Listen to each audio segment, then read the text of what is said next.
No matter how much value you have, if you don't learn things, you can't run a business. What if digital marketing was more than just an industry, but a movement redefining how brands and influencers connect? Be happy at what you do was actually a major thing for me. Tiwalola Olanubi has been at the forefront of this transformation, pioneering influencer marketing, media strategy, and digital communications in Nigeria. So everyone is an influencer because everyone that has a page or has a profile on social media has been given that power to influence. From building Dot Media House into a leading marketing and advertising firm, to expanding his entrepreneurial reach with ventures like Zarafet Loaves, Forge and Flip, and Trendupp Africa. Consistency is a key part of growth. You need to pay attention because one of the ways businesses get swept out or gets removed is not evolving.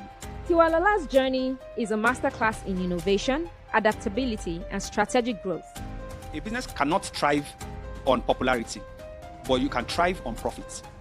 Today, we explore how he built a media empire, shaped digital culture, and continues to drive impact across multiple industries. Hi, Tiwa.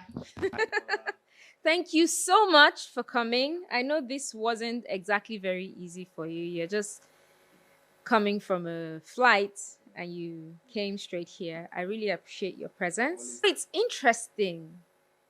Your background is in quantity surveying. How did you transition into digital marketing and media strategy?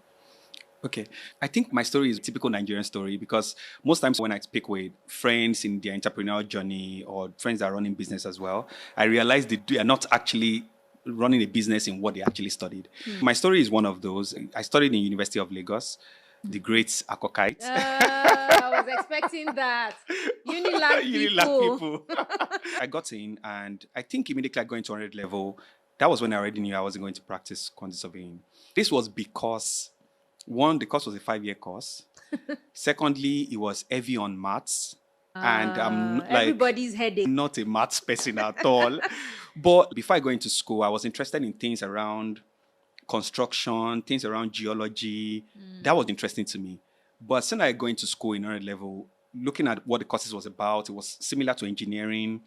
I knew that this wasn't interesting to me. It was boring. That's the truth. From 100 level, even though I wasn't interested, it was important to me that I was going to do well in school. I was going to graduate. I was going to make sure that I come out properly. But what happened in 100 level / 200 level was that I started to find my path. So in school, I dressed so well. I was quite popular in my faculty first. Gradually, I became quite popular on campus. Just from dressing, people that want to do an event on campus or in Lagos generally, and want to use students, would actually reach out to me, would come, ask for someone in school that can be a promoter. Interesting. There's something we call a publicity shirt. Okay. Yeah, so the publicity shirt is basically like a round neck shirt where you print your event details.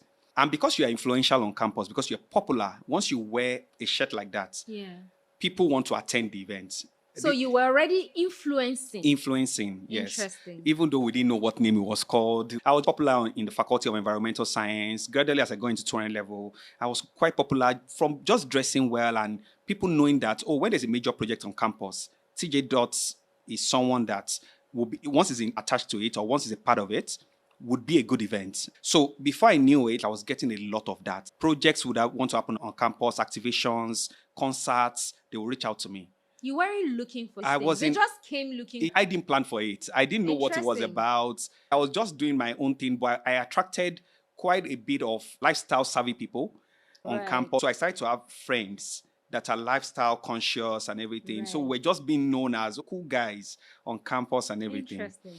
And from that, what happened was that in 200 level, Blackberry came into Nigeria. They were establishing for the first time, even though they had been existing for long, but establishing in Nigeria for the first time. And they were going to sign up ambassadors.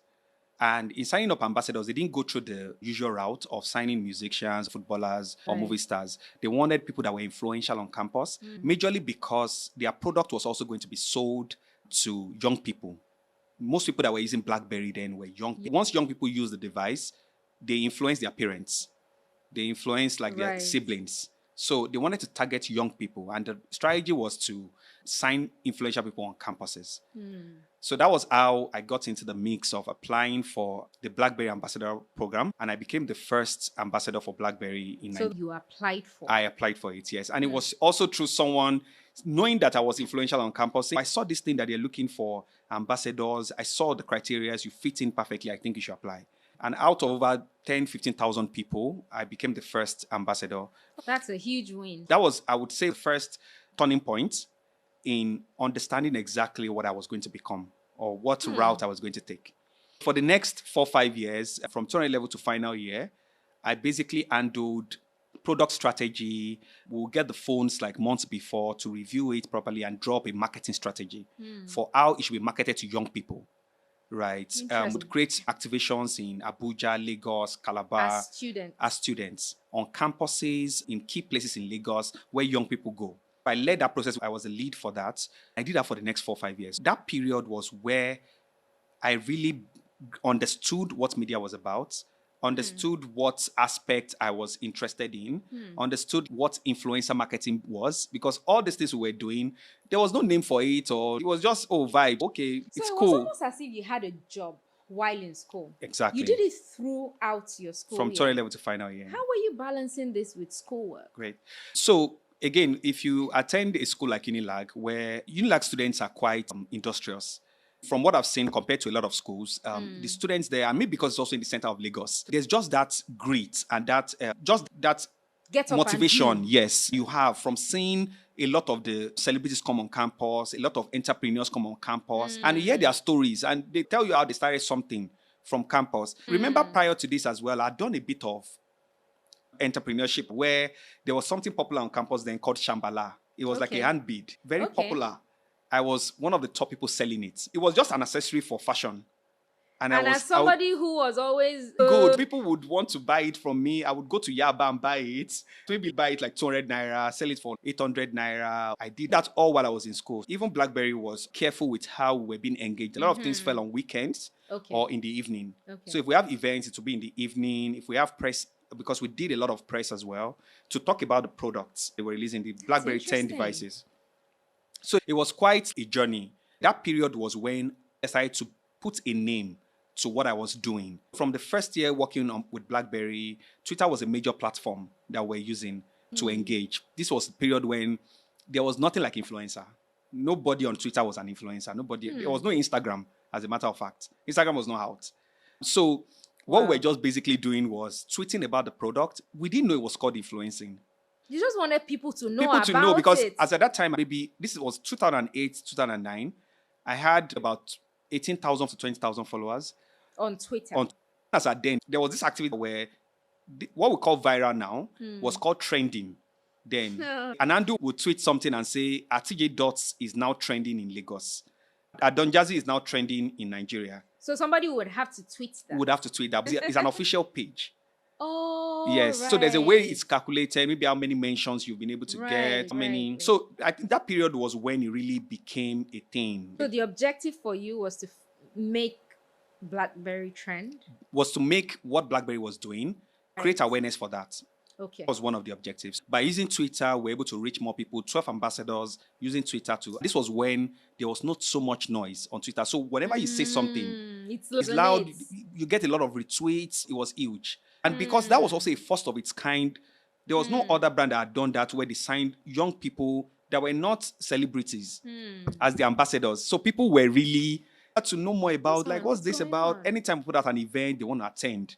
Across Lagos, we had people in Calabar, people in Port Harcourt, Abuja, Lagos, and I was the lead for that. Was this you guys as ambassadors putting together this event? Yes, everything. The planning, the execution, the strategy, the registration for it, everything about it.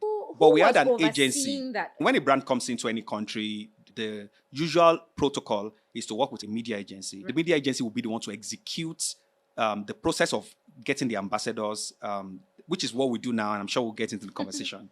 A company called Red Media Africa was in charge of that project. Blackberry was their client, and they were the ones in charge of signing up ambassadors, running the interview process, vetting the projects we want to come up. Because one of the things we also do is that on behalf of Blackberry, we source for projects for them to sponsor or partner with. So like a Miss Unilag, Miss Abuja. Oh, wow. We did an event called the Blackberry Music Talent that was won by Ricardo Banks in Interesting. 2009. Then it was called Spicy. That's It was, yes, it interesting. registered. It was one of the talents and it was the winner. It So was, they literally trusted your eyes yes, as students, yes, knowing what other students would want want, yes. or be interested in. They gave you The leeway. 100% creative control. Yes. What also happened is that the onboarding process, picking the ambassadors, was a thorough process. Like it was almost 4 or 5 interview process. Over 10,000 of us. They will look at your history, what you had done. Because on campus, there were a lot of industrious people. So there was a process for how they were going to choose those that were creative enough, those that had the leadership skills as well. And that was the process for how we got that. Like I said, that 4 years was solid. By the second or third year, I didn't know it was supposed to be a career path. I just knew that this is something I do for fun, but they're paying me in dollars. Great stuff. And we're just doing it for fun. Then by the 4th year, I started to get people calling me to pay me to tweet. Like a Vector, the musician. So early stage influencer. Yeah, there was nothing. Interesting. Yeah.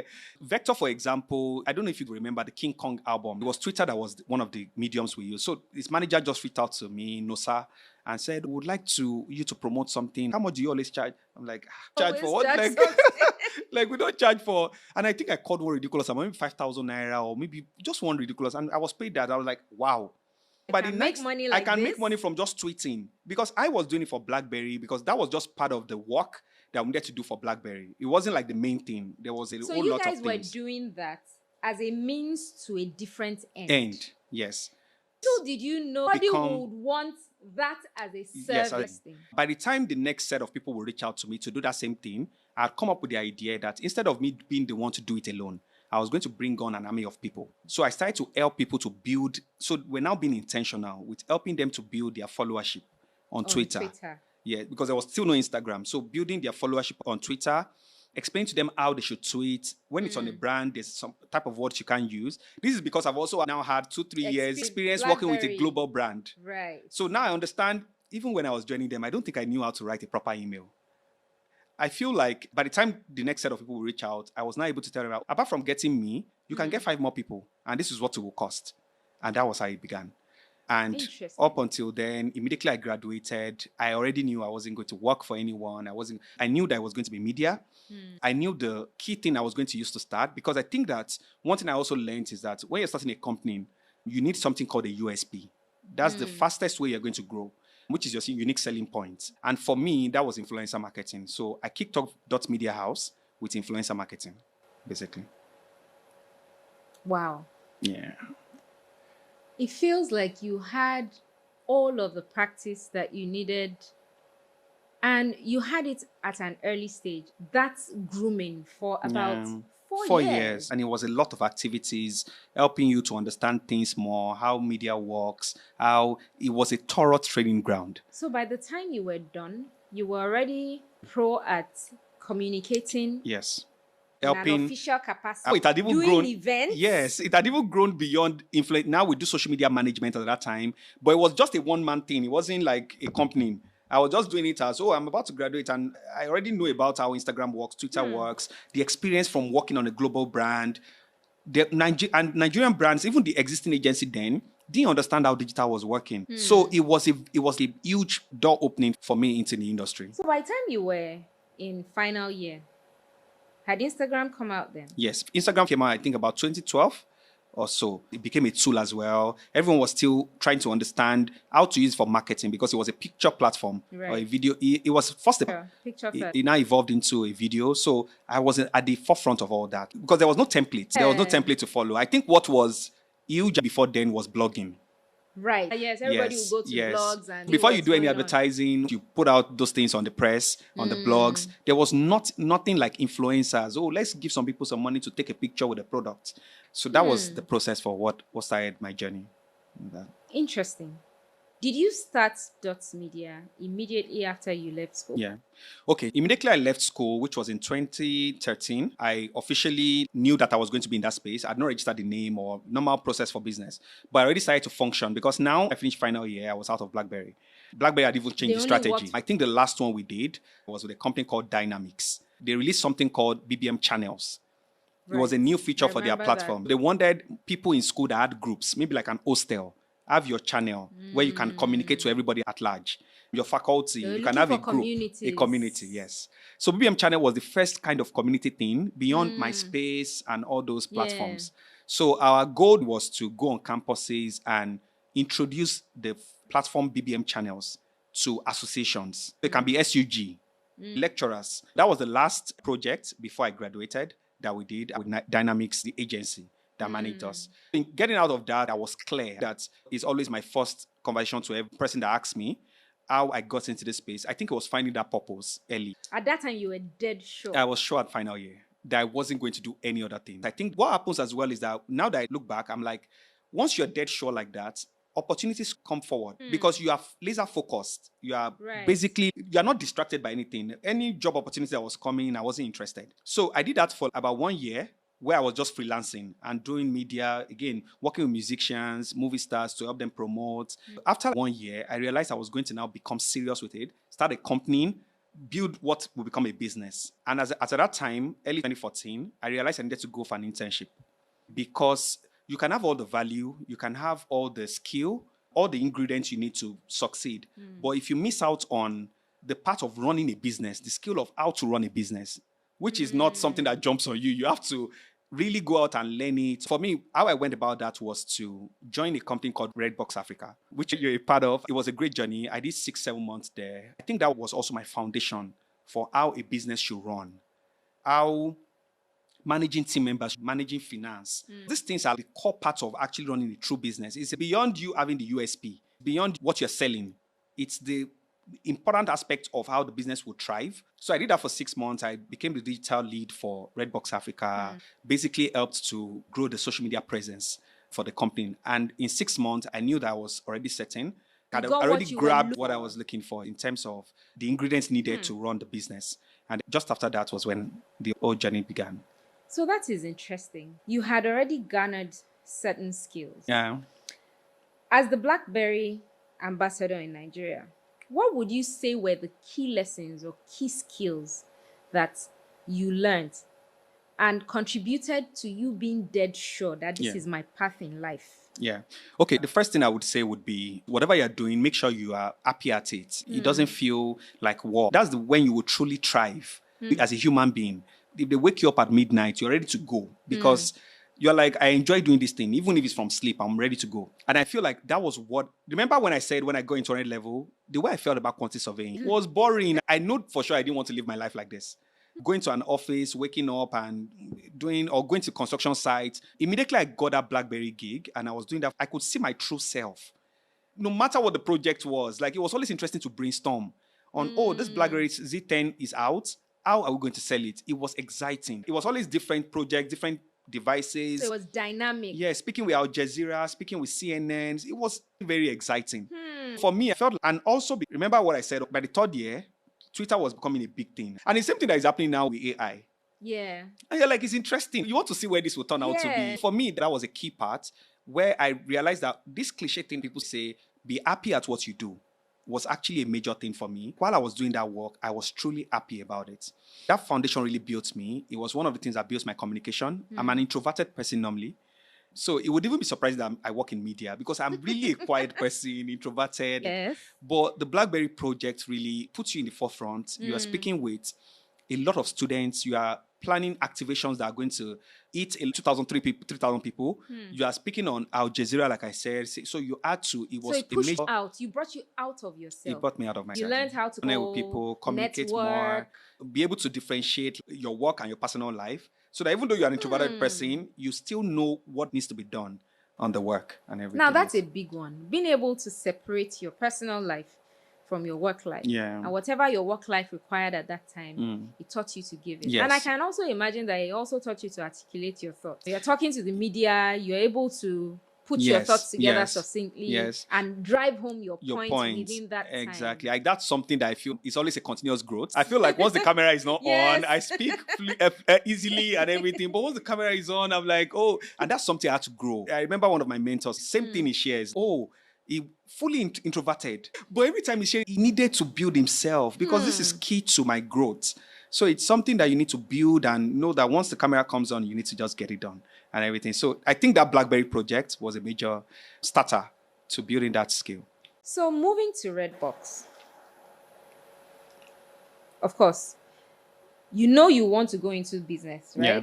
Oh, I already have the skills. I already see the potential of what I can get Exactly. from here, but I need to be able to Structure. put my business together. So that means from the get-go, you wanted to build something solid. Yeah. Not just your skills. You didn't want to freelance. You wanted to make a business out of it.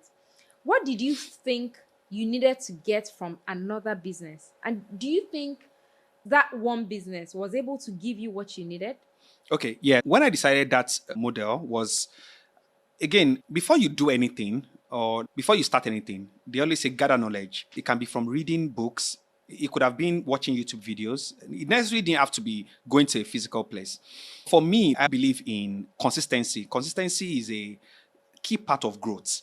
And what going to a physical place will do for me is that it makes me grounded. So that was the first thing. That once I joined a company, I didn't know if it was going to be Redbox Africa. This was when I was planning it out. Once I'm able to go to a particular company and go there daily, it's also building me for my own business because in business, I am going to have to be going to the office. There was a discipline you were looking for, and you needed to be accountable so that you could be accountable to for yourself. my own. Exactly. So that was the first thing. And then secondly, I needed to also do the internship at a company that is similar to what I want to do. It might not be the exact service, but we're in the same industry. Also, the founder is someone that thinks differently. I try to do things differently. In everything that Dots Media has gone ahead to achieve, it's always a one-of-a-kind thing. I don't jump on a bad one, got to do the same thing. So I was looking for that kind of company and founder that thinks differently in a unique way. That way, I'm also able to learn how to Go against the crowd. Yes. Oh, even though everybody is saying this thing might not work, I know someone else that has done it or someone else that believes it's possible. So then the third thing would be generally the structure. How does staffing work? How do you hire? Manage monthly salaries? The truth is that it's also not only what I want to know, it's also what not to do. That was also important to me. Right. What are the things that team members would complain about in an organization? Meaning that's something I would know that I don't want to do so that I'm able to keep my team or I'm able to grow more exponentially. And yeah, those were the key aspects of why I decided to join Redbox Africa. The founder was also young and dynamic. If you speak with everyone that's gone through Redbox Africa, they will tell you he's a creative person. It's just different. It believes anything is possible. That was a key thing to my journey. Like being able to know that, wow, even if anyone has not done this before, it build that foundation even more to say, oh, someone is doing it. And Redbox Africa was maybe 3 or 4 years running the operations, the learnings of how operations run and how team members engage the founders or the communication. Those were key things. No matter how much value you have as a person, if you don't learn those things, you can't run a business. That was the key or the foundation for me. And I wouldn't say it was enough, but it was a key part of it. The next thing that would follow with mentorship, which I tell every young person, mentorship is something they underplay. I don't know why, but I think the younger people now, and I'm still young, by the way, every time I speak with them, they don't understand the art of mentorship or being a mentee and knowing how that helps saves you a lot of time. Saves you from mistakes. It saves you, like just being able to learn from someone that's gone ahead. It can't be emphasized. It can't be too emphasized, as a matter of fact. So for me, having Samadi as a mentor and having Adebola Williams, who is the founder of Red Media Africa, that was the agency for Blackberry project. Oh. Because again, during that Blackberry project, Adebola Williams just took a liking to me. Every time now when he shares it with people, he just met this young person and he could see the difference. And he could also tell where this person was going. And that helped him to I don't think we really sat down to talk about, will you be my mentor or will I be your mentee and all that. Sometimes that's how mentorship happens. You have to be open to it. Somebody looks at you, takes a liking to you. Yes. Somebody takes a step closer to you. You also take a step closer. Exactly. It was being a mentor to me. It was being a mentor to me from before I finished Blackberry. But when the guidance really helped was, I think, in the first 5 years of the business, like Adebola Williams was impactful on my journey.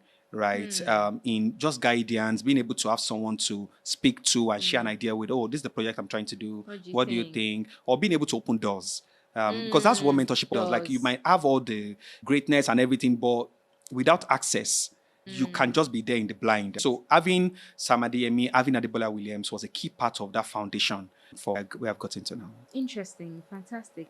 So if you look back now to the early days of Dots Media.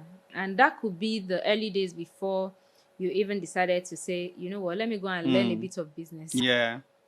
How would you describe some of the challenges that you experienced? Straight from Yes, school. yes. So Dots Media kicked off officially in 2014. For the first year plus, I was the only team member. We started with just this service, influencer marketing, and it's something that one person can do as a business. We want to create awareness for either an event, a project, a product we want to do. We need influencers. The usual process then was I would get maybe 10, 20, 30, or 50 influencers, put them on a WhatsApp group, do a proper briefing to them. Sometimes I take them to the office of the client. We do the briefing together. They understand, oh, this is teaser stage. After the teaser, this is the campaign period. This is the reporting. And it was just me alone doing that for 1 year plus. I think it was about after 1 year, 3 months or 5 months that I employed the first person, Emmanuel. Great employee, great team member. And then that was where the journey began. In the early years, maybe the first 3 or 5 years, one of the biggest challenges would be financing. Because even though it was clear that we had the edge, we had this USP that no other brand was doing. As a matter of fact, in that first 3 years, other agencies were outsourcing influencer marketing to us. So from interesting. Insights, Red Media Africa, Makova, different agencies would get the brief from the client because they were bigger agencies. So they could get into the door, command certain amounts of... And then when they get out, they're like, oh, this service, we know someone that is doing greater or better. Okay. Let's pass it on to deliver it on their behalf. They would represent with the client. Then that was also doing direct with the clients as well. And one major challenge was financing. And this is how it works because in the space where we play, the brands would reach out to you, tell you the work you're about to do or the project you're about to do, but they are not ready to pay you up front. They expect you to use your money. You can do it, but do you have the financial capital? If you can't, then you can't get the job. And because we're just starting, and this is a business I also had envisioned to not take loans or investments. That was your own personal principle of how the company should grow.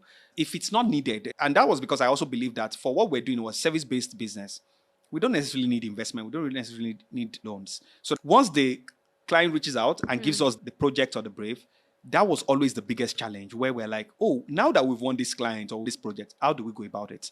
Especially if it's a 25 million naira project, 15 million, which was the range in 2014 and all that. So it would entail sometimes we collaborate with another agency. Sometimes we would have saved some money from some other project, profit from some other project and be able, but we're turning down projects as well. Because you couldn't finance it. And like I said, it was a stringent rule for us not to take a loan. Influencers will not hear. Influencers don't. They have to get paid. Yes, they have to get paid. So that was a major because it would have also helped with higher growth or longer term growth in that period. Second would be staffing generally, which is a long-term challenge. When I talk to other founders or CEOs, staffing is a major challenge. The model that we're also running where most people were employed from the get-go are people with basic or no knowledge at all of digital marketing or media. So you had to do the training. So I do the training for 3 months to 6 months.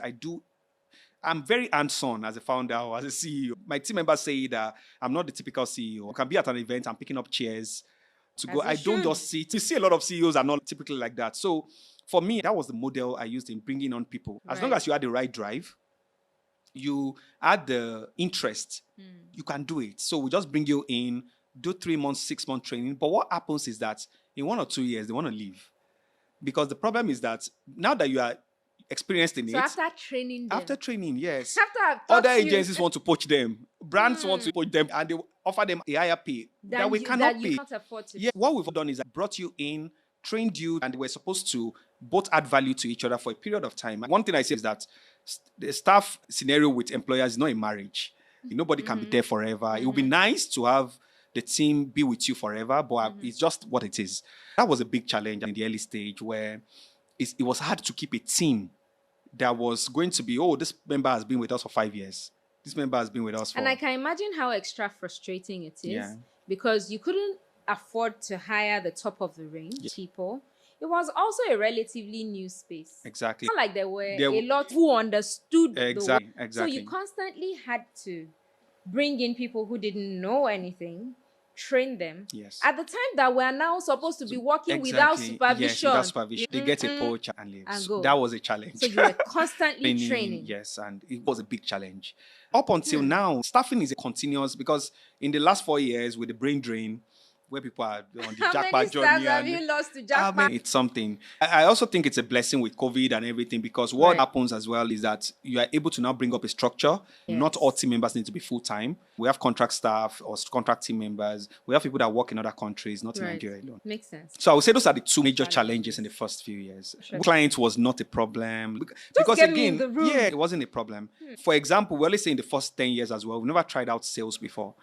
We've never had a business development person before. We've never had a sales team before. From the get-go, people also ask us, how do we work with global brands? We work with brands like Pepsi, HP, Intel. It's just one thing I said earlier. We had the USP that was able to get us into the room, and we do great work with the USP. So it's not just only about, oh, you know how to do AI. You're one of the first set of people. Do you do it very well as well? I think those were the key ingredients that Now really that's help. once you get into the room, you have a USP that opens that. That brings you into the room. And once you get into that room and you make the pitch of your life, Yes. and you get that opportunity, Yeah, you do good work. Yeah.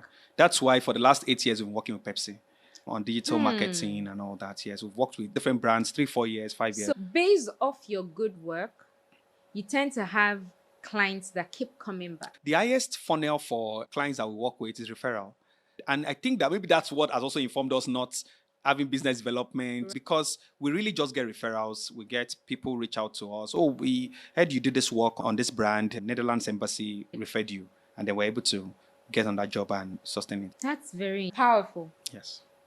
Very powerful. I know Dots Media House has transitioned beyond digital or influencer.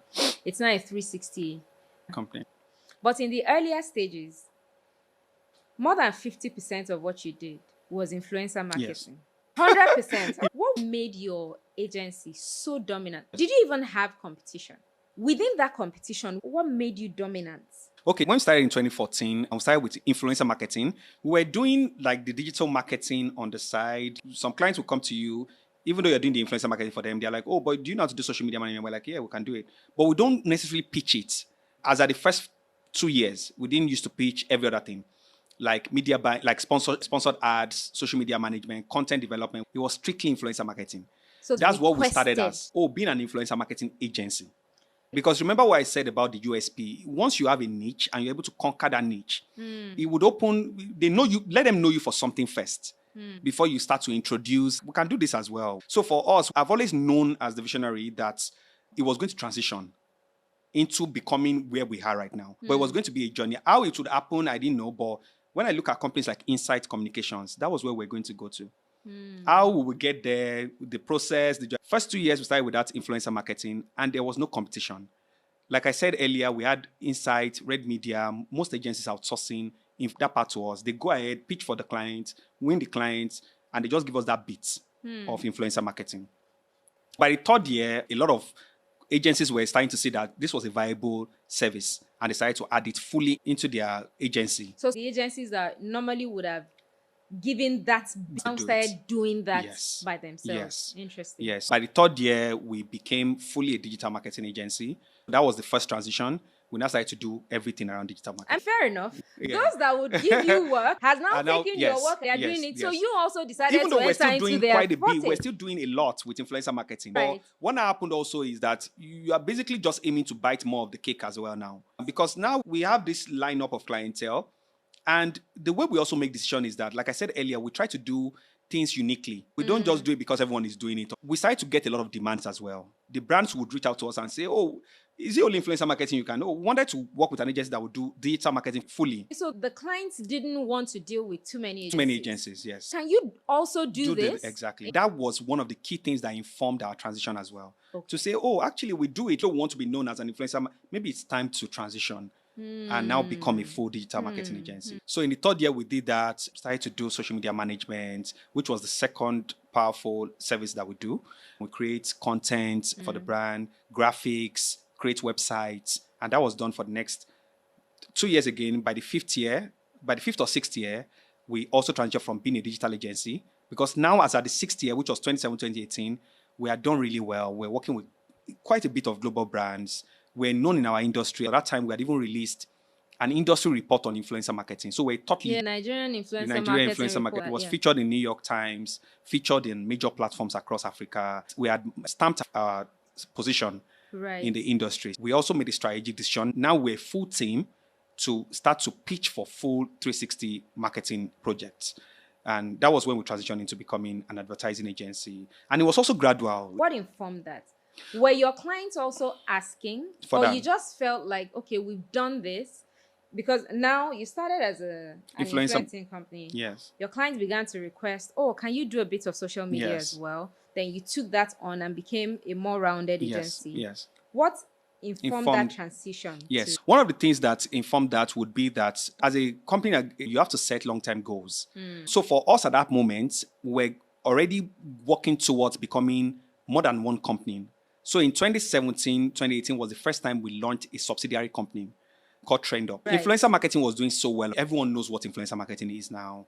It had gone beyond just having it as a service under Dots Media. We needed to make it a company on its own because we're forerunners in it. We've helped a lot of influencers to build their career as influencers. We needed to now build a company that focuses fully on influencers. Trendupp is known as the home for influencers and content creators, both in Nigeria and eventually in Africa.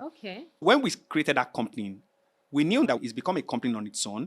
We needed to expand as well. Once you've conquered a space, forward is always the way to go. Absolutely. And when you have a benchmark company like Insight, Red Media, that you are aiming to, that's the natural route to take. And again, because we already had the access to the kind of clients we work with, it's easy to replicate what has been done in influencer marketing, digital marketing into media buying, production and all that. So we kicked that off from 2018. But it was also a journey. We didn't start everything at once. We started from doing media buying, so putting content on billboards, radio, TV, transition to starting to do our own production.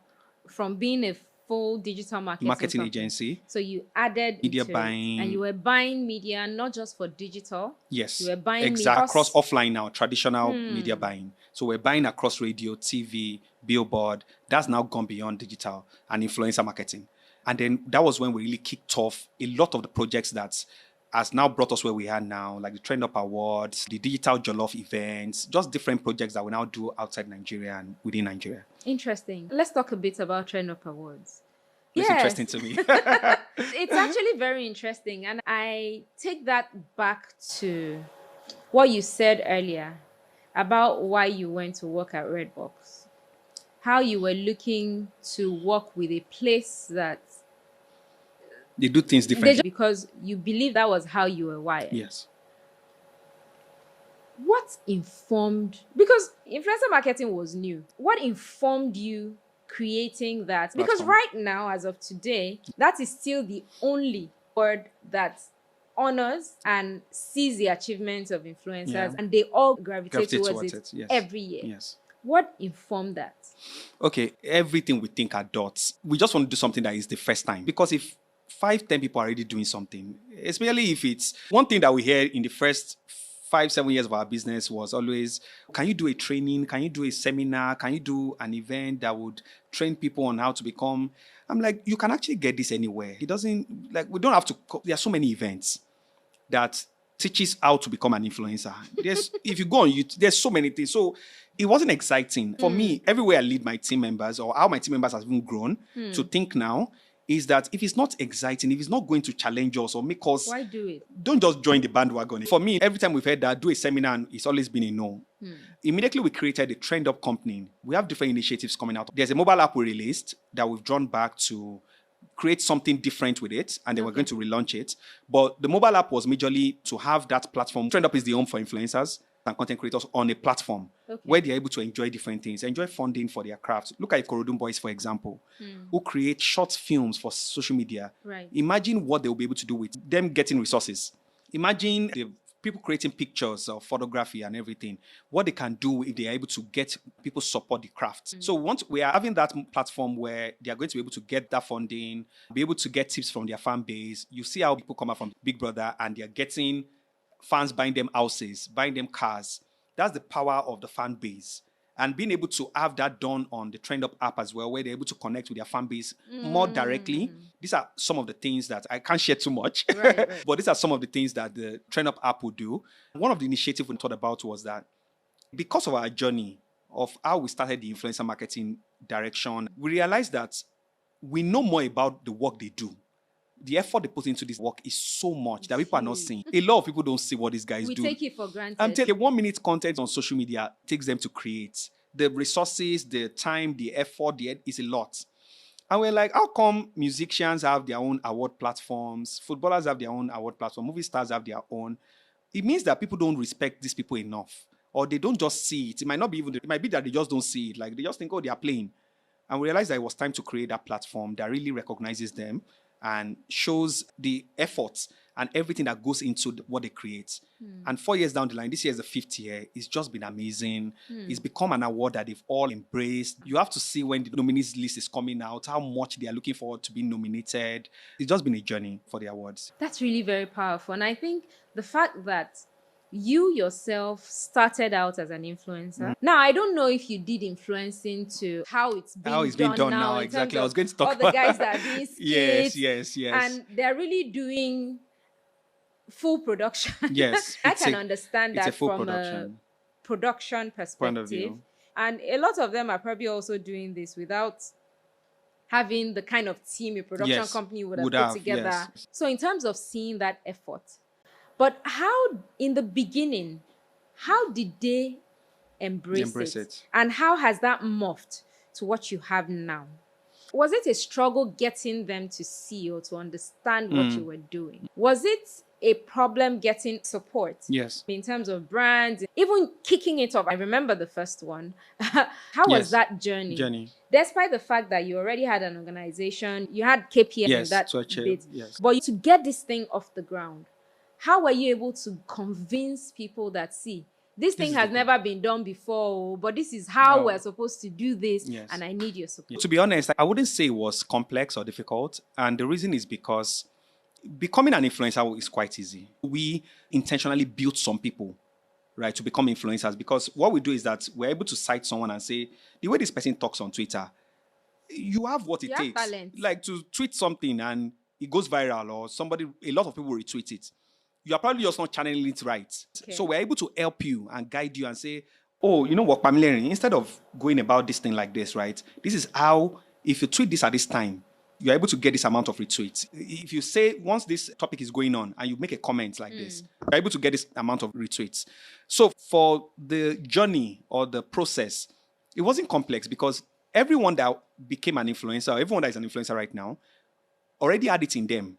It was something they were doing naturally already. Like the way someone on Twitter, on Instagram, just posts a picture. But you can tell someone that even though they are not an influencer, they have the potential of becoming an influencer. And that's why you also see that it's not every musician or every movie star that is an influencer. They can be popular, they can be one of the big actors, but they are not an influencer. Okay, I need you to define influencer. Okay. Who is an influencer? Let me use content creator instead. Everyone is an influencer because the idea of being an influencer is being able to influence someone to do something. Right. It can be a CEO that also just comes up and says things about like running a business. Right. It can be someone in finance. There's someone training talking about real estate. So everyone is an influencer because everyone that has a page or a profile on social media has been given that power to influence. Daniel Rega just comes online and talks about his review. He just sees a movie and says, this is what I think about this movie or this music. And everybody goes, and people agree with him, people don't agree with him. So everyone is an influencer. But in terms of even now using it, even though you are already an influencer, because for you to be an influencer, you must have followers. Who are you influencing if you don't have followers? So you must have at least one person listening to you. But it's not every celebrity, like every musician or every movie star that actually leverages it. Right. Some people just use their social media and they're not using it the way Don Jazzy is using it, for example. Or the way Davido uses it, or the way there are just a lot of them. So is it about being deliberate about how you utilize the platform? It's about even the person themselves being interested, because it has to come naturally. For you to really do well in it, it has to happen naturally. It can't be forced. For the question you asked, for all these influencers and content creators, it was easy with them becoming influencers and content creators because they did it. They were doing it already naturally. A fashion influencer already must have had it even before coming on social media, must have been dressing well, interested in taking pictures. Someone that is a tech influencer must have been interested in looking at the phone and giving comments about, oh, Samsung, I think Samsung camera is better. Having arguments in the back end before coming online to now say, I can do this thing now. So it's just the guidance, which is one of the key things that Trendupp also aims to do for this industry, where we are able to put a bit of structure to the way it's done, because a lot of the influencers also run into fame. They are not always prepared for it. Some of them just, they are doing for fun, just creating, and then one content goes viral, and they're like, 1 million views. And then that's when they start to prepare for the fame. But they're already famous. Yes, so I think that's the only part that is still being worked on, which is just having a bit of structure for them to be able to be more profitable. Do you manage these guys as well? Because when you say being able to have structure for them, yes, that helps influencers put themselves together, be properly managed. Now I can imagine, look at your years in the university when you were influencing without knowing that was what you were doing, and how you felt that, see, I want to learn structure, and you decided to go work somewhere. Now, in today's world where it's really about that one person, now that you understand and you've built a business for this long, Dots Media just celebrated 10 years last year, December. And congrats, by the way. Thank you. So are you also that powerhouse that helps these guys put themselves together, just like artists have managers? Yes. We don't do the management itself. Eventually, we might, from another agency that we have now called Diversifying Africa. Because, like I said earlier, we also get a lot of demand for this. So in the last 10 years, we've gotten so many people reach out to us. Managers, direct management, every day, help us do the booking, when the brands reach out and everything. But we don't do that up till now. But that's something that would happen under one of our subsidiaries called Diversifying Africa. What Trendupp does, because we are very focused on it, is to be that home for all of them, both the managers, both the influencers. What we really want to achieve is to help them thrive more.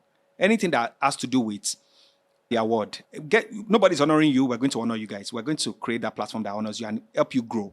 We have something called Trendupp X that just helps aspiring creators that want to learn, because aspiring creators look at the people that are already made and are like, well, how do I get to this place? So now we have Trendupp X. That is a platform that trains you practically on how you are supposed to. So we bring a force. So we call the people that are already made, the leading influencers, a force. Right. So imagine Diary of a Kitchen Lover, who is in the food niche. We bring her to sit with 50 aspiring creators in the food space. She's able to help them with tips and basic practical things of how they can grow to become someone like her. So that's what, like an education bit. Education bit, yes. So what Trendupp is aiming for is to be that platform where influencers know that they have a backing. They have somewhere that they get support in terms of anything, finance, support, award, recognition, just the different aspect of it, majorly. But they have their own managers. So some of them get their managers, which sometimes that needs to be managed properly as well. Managers can be obstruction. So the structure we're talking about, like just being able to help them, like create more platforms that will train them. There are a lot of them that are doing amazingly well. They've become a business. If you look at Kiki, for example, if you look at Proco Doctor, they are proper businesses that it's a full team. They can sell themselves. So that's where most times, most likely, if all influencers are able to get to, there will be more growth in the industry as a general. Okay, so I want to dial back quickly to the Trendupp Awards. In the early stages, there are tons of people out there who have ideas of, I'd like to be able to do this, but I keep telling people nobody wants to support, nobody. The problem is just that first one, right? Yes. How were you able? It was also a first of its kind. Yes. So there are two issues. Number one, you are trying to do something that you have never done before. Then you are even trying to do something that has never been done before. Yes. Did you go at it by yourself or you got support? How were you able to convince? What's the strategy to convincing people to come along with me on this journey in the first year? So I think that at Dots as well, as at the time when I started Trendupp Awards, honestly, we're used to doing quite a bit of first of its kind. When we did the report as well, nobody had done it before. We went at it. It was launched at the Social Media Week. It was great. For the awards, I would say it was challenging and at the same time easier because of the vantage point we're standing from. Because we did this on our 7th year of business or 6th year of business. We went at it ourselves, obviously, because when you're also about to do something that is a first of its kind, explaining it to people will not grab until they see the results. Then they're able to say, the second one, okay, let's go ahead. Because this is what you did. Because we had experience from running our business for 7 years, we didn't do much in terms of looking for the partnership. They would say, go and do it first. Let's see. But we're lucky to bring on board Pepsi, who was already our client. So that was the sell. We were able to have access for them. And that was the first project they would sponsor that was the first of its kind. They usually don't jump on a project that is the first time and be on it. But because of our relationship and the agency relationship with Pepsi, they know how we do great work. They know once Dot is going to be on it, or once Dot is going to do this, it will be done excellently well. And shout out to Segun Oguleye, who led that process to bring Pepsi on board. And the result they've gotten has been amazing. They've been on it every year. This is the fifth year we're about to do it. Amazing. So that was the only support we got. And to be honest, if I'm being blunt, it wasn't even up to half of what we needed to do that project. It wasn't even up to 40 or 30%. So we had to invest our own funds into it. Also because we know what we're going to achieve. We know where we're going. We know what we're building. So it was interesting for us to invest into it. But again, that's why I call it the vantage point, because everyone that wants to start something new is not always able to fund it themselves. But that's been our model. We'll probably most likely wait till when we're able to, because once we do the first one the way we want it done, it's easier to sell for the other editions and everything. So for the first year was only Pepsi that was on board, which was good for us. For the other editions, having a global brand like Pepsi, where if you have the convention in London or Amsterdam or anywhere, they know Pepsi. So I think that was a huge value that really helped us as well for the next editions. And also when people saw the participation of the influencers, because it's something to go to brands and tell them that we're doing this influencer award, the first one, and we have the largest database of influencers.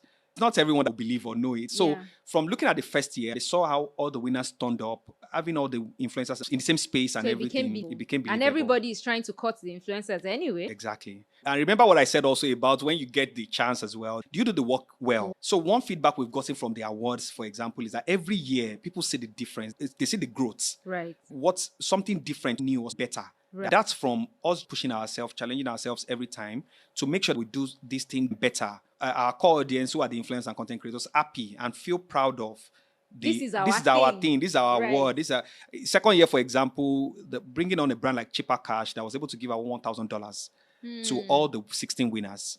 That's amazing. Different. Yes, it was good for them. They were able to use that for their crafts. That's real support for their craft beyond the award itself. Third year, for example, being able to give out a brand new car to Macaroni. These are some of the things that we are trying to do for the influencer space beyond just the award or being able to support them. And we're launching more initiatives to drive that goal of being able to create support for them. Look at Trendupp X, the feedback from the aspiring creators, because so many people want to become influencers or content creators now. And it makes sense because that's one of the fastest way for, even if the government is aware, that's the fastest way for the government to also be able to drive productivity, right, within young people. Because imagine Pella and how much he said he was making. If you hear a story of him from Ikorodu being able to make 100 million, and there are a lot of them. From our agency alone, we know how much we're paying out to influencers or content creators, right? So I think that's a major aspect of the country that we really need to take more seriously, where for the population we have, more young people being able to get into that space and make money from just being online, creating content from, is going to do a lot for our economy. So just out of curiosity, of course, you hear a lot of influencers reel out incredible numbers, right? Yeah.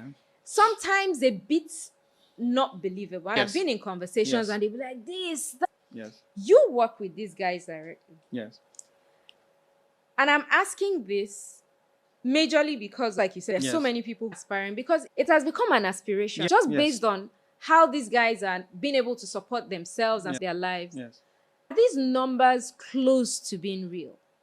On average, it doesn't have to be the exact figure. Within a year, how much has an agency, would you say, you do to influencers on the big picture? Because then that gives a sense of the scale of what the industry is. Yeah. The answer to this is dicey, because whatever answer I give cannot be generic for it to be slapped on everyone, because a lot of people are doing a lot of things and not legal. It doesn't have to be legal. It can be legal. What happens also is that companies and individuals also give opportunities to influencers and content creators beyond just content. Just because you're popular, individuals will invite them to come and sit in their house, sit with me. come to my event, lunch. and they'll pay them ridiculous amount of money. So beyond the work, there is the brand affiliation, how much they are being paid for skits or tweets. They are making a whole lot of money. And human beings are driven by fame. So you'll be surprised they will just come to my event and they'll pay them something ridiculous. But that's why I'm saying it can't be generalized. But in terms of the work itself, they are being paid well. The potential of an influencer, becoming an influencer in January, for example, becoming a millionaire by December, 100% possible. Because influencer marketing and content creation is now universally agreed as a medium of marketing that you can't run away from. Every marketing campaign that wants to start or every project that wants to kick off and you need awareness, influencer marketing has to be a part of it. From my own experience running an agency, I can call numbers. Influencers will pay 5 million to 10 million for creating a content, show up at an event to come and create the content at the event, sign you as an ambassador for 3 months, 25 million, 20 million. There are influencers being paid. Just one day, 2 posts as well, 200,000, 300,000. That can come as constant because there are so many brands in the country. There are so many individuals that need their services and everything. The numbers are definitely real. I don't know to what extent any other person has shared an amount. Because a lot of things are also make believe. Right. It's why it's called showbiz. Exactly. You make believe as that well, the so that the next next person person calling can pay you you or can more. pay you. Yes. From the agency and other agencies that pay them as well, and brands that pay them directly as well. And international brands also work with them directly. And they are being paid in dollars. The figures around that. They're good. Yeah, they are very good. These guys are doing really well. Especially if you are one of the top ones. 500,000 followers, 1 million followers, too. And you are known in your niche as a leader. You're doing well. Now, the part of the fees they get from the platform itself. TikTok is leading. They are making a lot that you can't control. You can't, because that's decided by their fans. Again, let me use Pella as an example again. The other day, I saw him doing a live and Anthony Joshua joined. What that does alone is that after that live, he's made a lot of money. Because what happens on TikTok is that from fans being excited about seeing Anthony Joshua on live with Pella, they start to gift him. So that's how the platform works. You start to gift the creator, and it can run into any amount. It can run into $20,000. It can run into $5,000. Any amount is possible with that. Amazing. And I know the platform takes their own, but imagine that being done every week or every day. And there's YouTube. Even movie stars are more serious with YouTube now than even cinemas. I noticed everybody's dropping YouTube. Yeah, movies. they would shoot a proper movie. YouTube is the platform they're dropping it. Because you're able to 100% control your revenue compared to all these other platforms and everything. If you use the same fund and you create this thing and you have to go and partner with someone that will take maybe 40% or 30%, but on YouTube, you're able to put it and drive the awareness with your own page that has millions of followers for people to watch it, and you mistakenly get to 10 million views or mistakenly. you have done well. Yeah. So they have different source of how they can make money, and when you compare that to professional works like being a doctor, you can't compare it, honestly. The world has really changed. Yeah, it does. And that's why as new technology or emerging technology is also happening, like the AI and everything, everyone is serious about it. Because it's going to meet you. Someone always says something that at the moment where you say you are ready, you finally tell yourself you are ready. The word has gone already.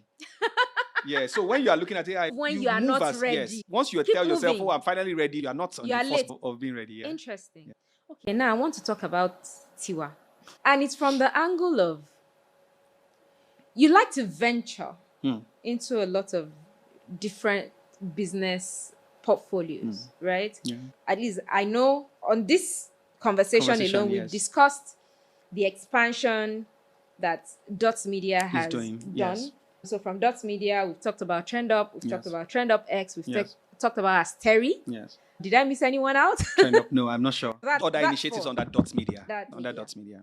And you've tried to set up all of these things as individual businesses on their own that support Dots Media's business and can also get their own business outside. Now, as a person, you've also ventured outside Dots Media. Yes. Into food business, real estate. Bread. From media to bread. Yes. With Zarafet Loaves. I know you have something called Forge and Flip. Amazing work, and it's exciting for me. Real estate. Yes. What inspires this? Do you feel like you are being torn apart in different places? Yeah. Okay, so I feel it's always not been like, it didn't used to be like that. Okay. In the first, from, let me say 2010, when I was working on Blackberry and all that, I was 100% focused on media alone up until Dots Media's 5th year. In the first 5 years of Dots, that was also a goal I set for myself. I'm going to give my all into this media and build the Dots brand fully.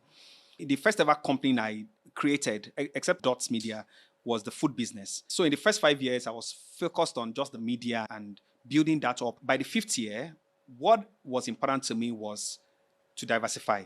So beyond media, God's assignment for me in life cannot be just media. I'm more interested in other things and would love to. Explore. Funny how I'm in that space again now to explore and to do more things. I don't think that I'm built to be monotonous or to just be on one thing or true. So in our 50, I also believe that I had built something that was, even though we still continue to build, but I'm able to take my eyes off a bit and do some other things. And that was the first time I was able to venture into the food business. It wasn't something that I just thought about. It was a proper process. I did research. It was supposed to be either a bread business or a poultry business, actually, that I was going to do. Did a thorough went to Ogun State, met with friends that run that kind of business, looked at the pros and cons. But one thing that was key to me in starting Zarafet Loaves was my mother, who runs a bread business as well in our hometown. When I was in school, my mom's bakery used to supply my school. So I was popular in secondary school for just having my mom supply our school. They loved the bread so much. Like I was nicknamed after it.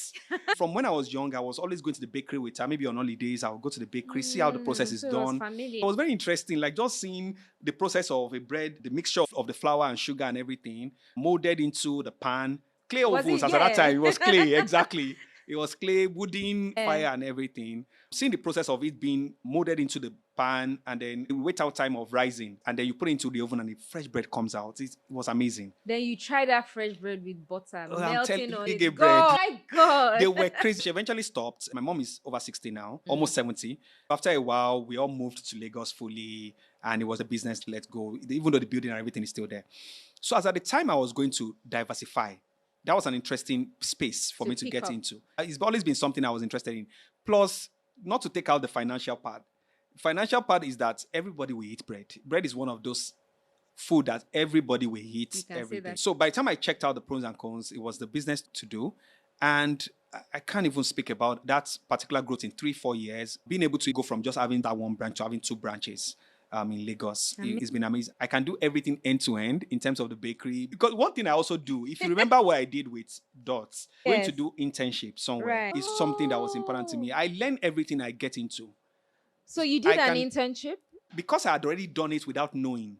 And it's with like your driving. mom. When you learn driving, you don't lose how to drive. From when I was about 14, 15, was when I already knew how to mold, put it in the pan, put it in the oven, the wait out time. I created the recipe for Zarafet Loaves, the recipe for the bread itself. Wow. Yeah. So, like, I was hands-on. I can tell you a scenario where a baker had already done the mixing, waiting for the rising. So, it's in the pan. You're waiting for it to rise before it goes into the oven. And he says, oh, he's going out. He wants to take a smoke and everything. And 30 minutes, 1 hour, time had gone. He's not back and everything. Eventually, that's how we realized he had left. Guess what? Another bakery had offered him a higher salary from just, I'm telling you, from working. So it's also a conversation about staffing that is different. That the way staffing works for a media company is different from when you're working with artisans or people that in the right context. Semi-learned people. Wow. That's how I had to lead that process. Thankfully, so I was in the middle of a production. Bread. Yes. Then he said, I want to go and take a smoke. Yeah, and he never came back. Yes. And by the time we reach out to him, maybe 1 week, it wasn't picking. 1 week after, I was like, oh, God, sorry. There's one, I work for this place now. And by that, you find out what was added to salary can be 2,000 naira or 3,000 naira. Not something. Anyway, that's the topic for another day. Yes. Like, I can feel the frustration. So the way you run that kind of business is totally different from when you're dealing with educated people in a media company. I would say that your question about, I think you were saying, did I feel like it was distracting or how do I feel like you're torn in many places by doing all of these things in different industries? Yes. So I count myself as someone that is able, I count myself as someone that has a high capacity to handle quite a bit. This is also from mentorship, watching my mentors and how much they do so much. Sam Ademi at 50 plus just went to do PhD. And I'm sure you know how busy Sam Ademi can be or who he is. So for me, like, it's growing that capacity every day, challenging yourself to know you can do more, especially if it's interesting. That's one thing I count as a factor for whatever I want to get into. Is it exciting enough to wake me up? Is it exciting enough for me to get up and want to do, even though I'm sleepy or tired and everything? So for the bakery, that was it. And then I kicked that off and then did that for the next 2 years. From there, I was able to start Trendupp also for the media company, a subsidiary. And just most recently in 2021, also kicked off the real estate company, which now connects back to what I studied in school. Surveying. Yeah, it will be interesting, especially for me, as at the time I was going to start, it was also trying to look out for things to invest in. We're doing this now as passion, media for passion, like this. I'm now interested in investing. How do I go about investment? I was starting to speak with quite a bit of investment professionals. One medium for me was going to be real estate. To really invest, real estate will always be a great idea. Instead of going through it the usual way of being individual, or I just buy a property, one of the real estate processes outside Nigeria that is very functional and profitable is flipping, which is not big in Nigeria.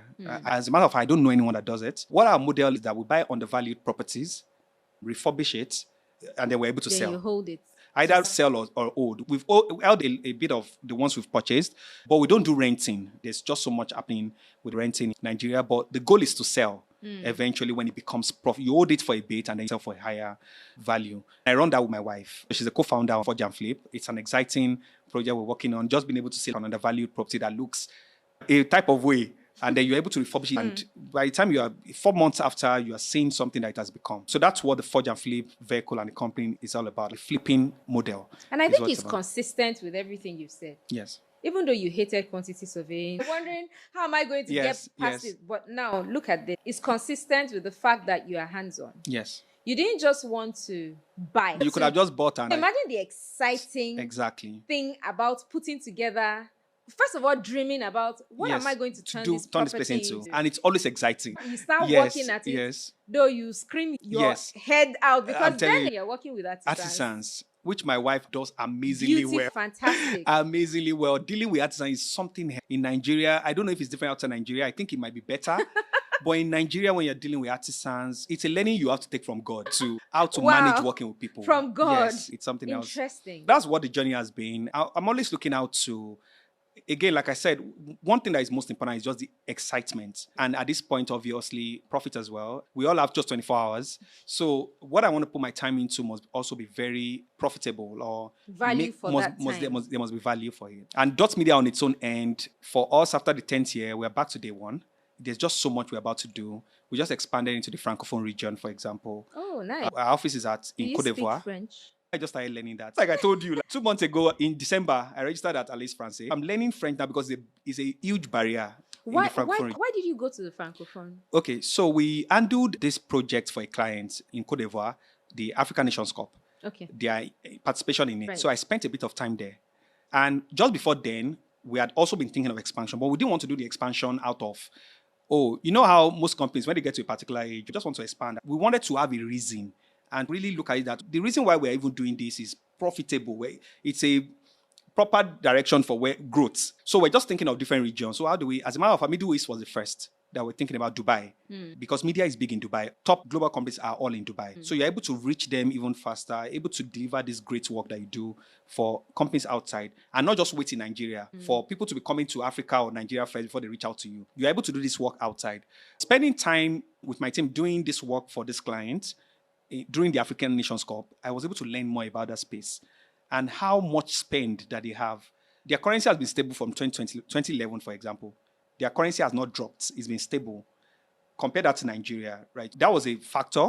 Secondly, if we were charging 10 naira for social media management here, in the Francophone space, they're charging maybe 4 or 5 times more because the demand is higher than the supply there. This is the research. They get their expertise from London and France rather than local, because they are not able to get the skills that is necessary in their country. So they are spending way more because they're spending in pounds and euro in those regions. So if you're able to have local agencies that are able to deliver the quality of people in London, it's a more profitable direction for our company than even Nigeria. Because in Nigeria, the competition is huge. Yeah, the agencies is huge. Yeah. We are all speaking to the same brand, waiting for the brand to come in. That was the research direction, informed that, and basically brought Francophone region forward beyond everywhere we're looking at. That's and amazing. Now we're just trying to spread across Côte d'Ivoire, Senegal, and all those companies. Wow, that's huge. Congrats. Thank you. How long has that been now? Last year was when we officially moved into that space. So all through this year, we're doing work now for Meta and a couple of companies. Fantastic. And I find it very inspiring. And I find that you're able to just understanding self and being able to pace yourself. Yeah. And most importantly, staying with things that excite you. And excite you enough to get up and do, exactly. irrespective of what you're going. Now, there are so many. I don't know if you've ever come across people who give you this type of vibe.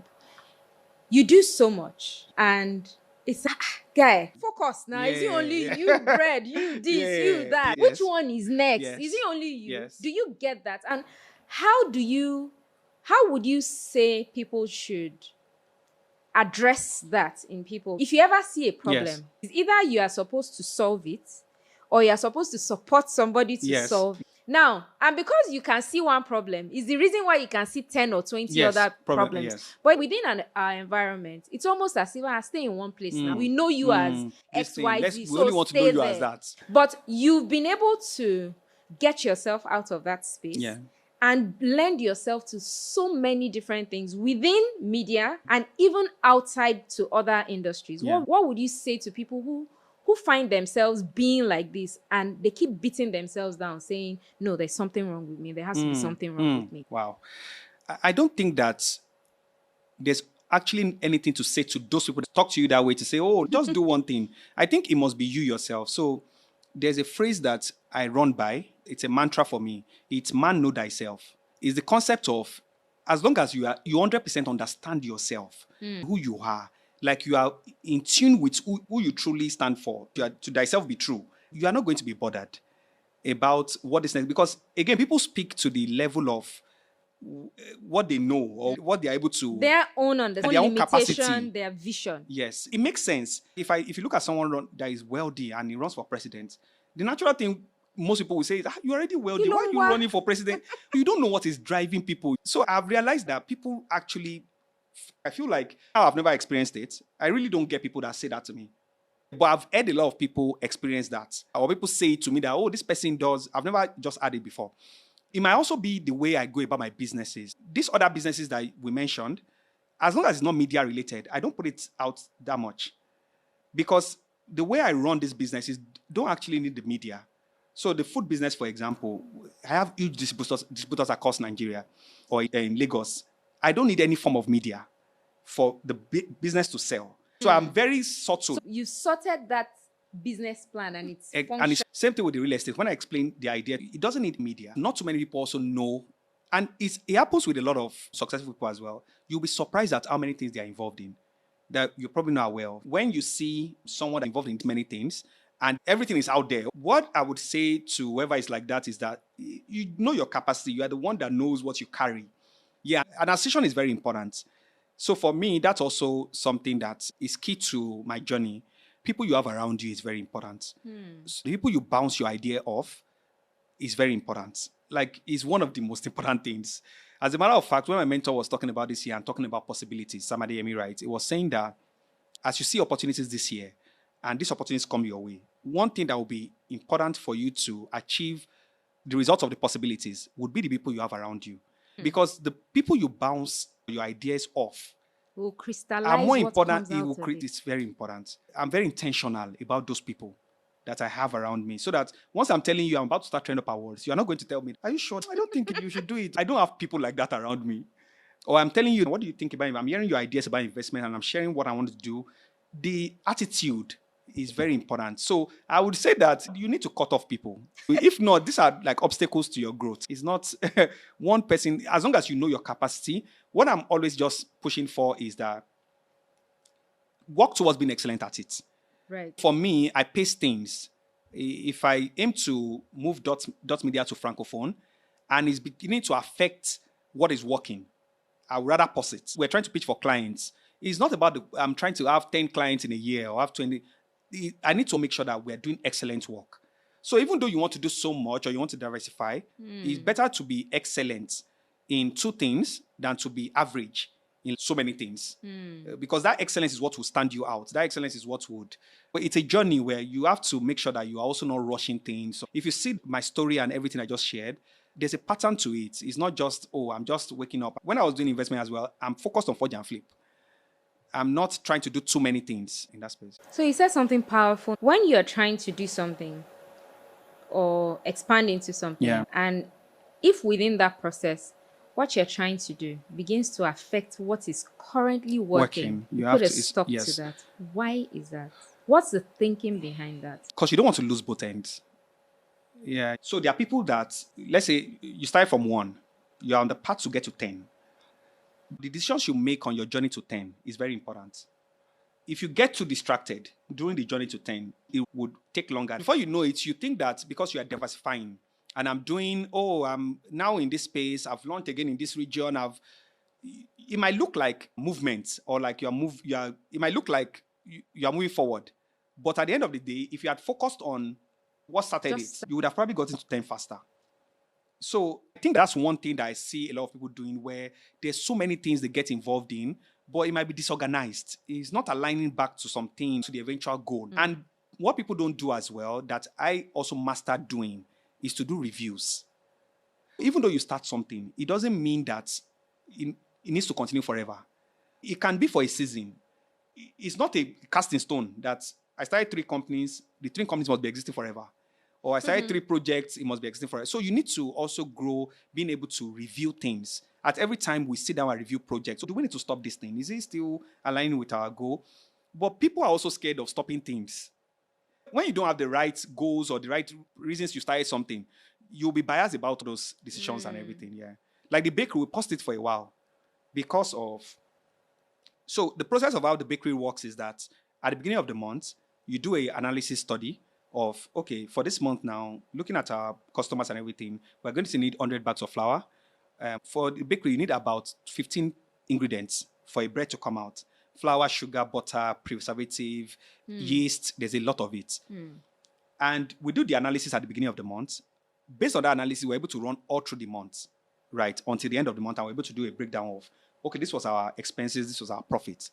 But since when the price had gone up, since when the gas has gone up, since when light tariff has gone up, your business can't run the same way.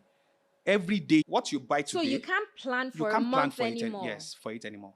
And that wasn't the reason why we paused, because, again, you could have gotten someone to handle it. But I'm very hands-on. What I don't understand yet, I'm very patient with it. So the first thing is to just pause it. Let's do more research. Let's find out more details about how do you beat this. Because before we paused it, 3 months before that or 4 months before that, every month there was no profit.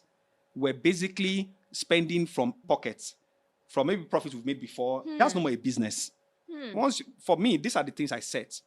Once it's no more profitable, you need to pause. I did this to make money. I've done 3 months. It's become a pattern. It's no more, last month was a error. There's something, we've done it 3 months now. Back to no profit. So that means there's something, and it was becoming tedious in terms of the planning, because every day you go back to the book and say, flour is now this amount in the market. Gas is now this amount. It affected the plan you had for yesterday, the projection you've done. So that's the... And just having that boldness to make sure you review things. Yeah, people and to stop when you feel you need. Yes, reviewing is very important at every point, quarterly, annually. You need to do it honestly with yourself or as a team. You need to review things and tell yourself the truth, because you don't want to keep losing money. One mantra that I use to put myself in check is that a business cannot thrive on popularity, but you can thrive on profits. So it's not about you being known. It's not about having plenty of customers, how much revenue is coming in, how much people know you. There might be a business that is not popular, that is not known at all, and they are making more profit than you. Make sure that you tell yourself that popularity probably helps with awareness, but your business cannot thrive on that. Your business will only thrive on profits. Bottom line is what is important. Yes. Thank you so much. You shared a lot. Thank you so much. A lot with us today, and I'm grateful for your insight. Let me ask you a few rapid fire questions, so we'll just get quick to it. What's one digital trend brands should pay more attention to? I think AI. That's something because what's happening with AI is bringing me that nostalgic feeling of how it was with Twitter and Instagram coming out, influencers and everything, and how we cannot run away from it. It will disrupt everything. So how do you think brands should embrace it? A lot of people are afraid. Yeah. It's going to affect, again, if I can talk about it from the business I run, the agency, it's going to affect the way we do things, the way TVC is being shot. 2 days ago, we were on set shooting TVC with Burna Boy for a brand. And I was just looking at everything, the production, the amount is going to change.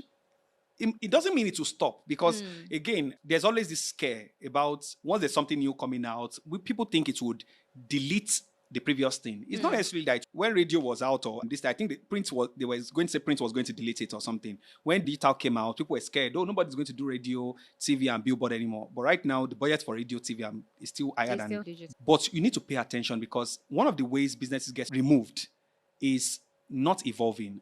And I can say clearly that's what happens with Blackberry as well. Not going with the trend. You get the idea that something is working and it will always be like this forever. Nah, it's not. Change is constant and you need to always be observant and ready to evolve. So every business needs to find a way to integrate and work with AI. You need to.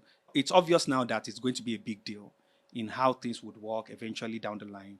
And it's really not a bubble, it's here to stay. Yeah. So if you had to describe your business philosophy in one Nigerian slang. Nigerian slang. What would it be? I'll try to remember a slang. That's difficult. It's not the slang that works. Omo is coming to my head. Omo, running business in Nigeria is crazy. I also want to share the positive part because journey our growth has really been inspiring to even me myself. Oh, that's something. Yeah, it's been inspiring to me myself. You look at Insight Communication, you look at all those companies, and you're like, this is where we are going, or even way bigger. But when you see Insight, and they call Insight's founder the godfather of advertising, he's done so much for the industry. Yeah.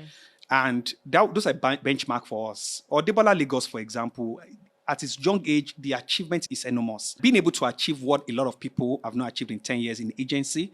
We did 10 years, we did a documentary, hearing feedback from clients, from partners and everything. It's inspiring to even me, myself. So for me, God is at the center of that. I always say that hard work will only go to an extent. So many people are hardworking. So many people have capacity. So many people have great ideas.